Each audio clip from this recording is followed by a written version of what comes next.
শেষ করব আমরা লালন সাহেবকে স্মরণ করে। নিউ ইয়র্ক আন্তর্জাতিক বাংলা বইমেলার 34তম আসর বসছে আগামী 23 মে। মুক্তধারা ফাউন্ডেশন আয়োজিত 4 দিনব্যাপী মেলার উদ্বোধন করবেন তরুণ লেখক সাদাত হোসেন। মেলায় অতিথি হিসেবে যোগ দেবেন অর্থনীতিবিদ রেহমান সুবহান, অবসরপ্রাপ্ত ক্যাপ্টেন সিতারা বেগম বীর প্রতীক, বাংলাদেশের মুক্তিযুদ্ধে মার্কিন বন্ধু ফিলিপ টেইলর ও কলম্বিয়া বিশ্ববিদ্যালয়ের অধ্যাপক গায়ত্রী চক্রবর্তী স্পিভাক। শুক্রবার বাংলাদেশি অধ্যুষিত জ্যাকসন হাইটসে সংবাদ সম্মেলনে বইমেলার বিভিন্ন দিক তুলে ধরেন আয়োজকরা। এই বইমেলাতে বাংলাদেশ এবং ঢাকার কোনো লেখক অনেকে প্রয়াত হয়েছেন, সবাই কিন্তু এসছেন। এই বইমেলার উদ্দেশ্যে অনেকে আসার জন্য পাঠকদের সাথে পরিচিত হচ্ছেন। এবার বইমেলাটা আরও বড় আকারে হচ্ছে, অনেক মেহমানরা আসছেন।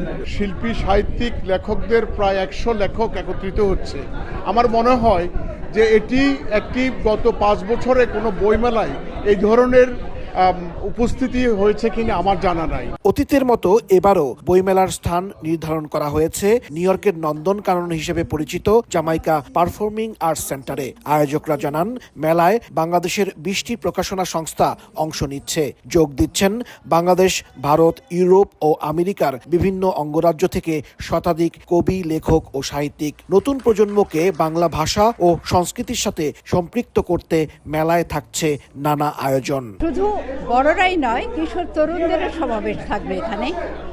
আর সাংস্কৃতিক অনুষ্ঠান তো থাকবেই, লালন থেকে শুরু করে নানা রবীন্দ্রসঙ্গীত, নজরুল সবই থাকবে। বইমেলাকে আকর্ষণীয় করে তুলতে প্রতি বছরের মতো এবারও থাকবে লেখক পাঠক মুখোমুখি আলোচনা, নতুন বই নিয়ে আলোচনা, স্বরচিত কবিতা পাঠের আসর, কবিতা আবৃত্তি, বিতর্ক, সেমিনার, ওয়ার্কশপ ও সাংস্কৃতিক অনুষ্ঠান।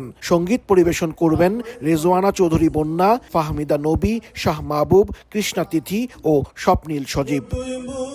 হাসানুজ্জামান সাকি, সময় সংবাদ, নিউ ইয়র্ক।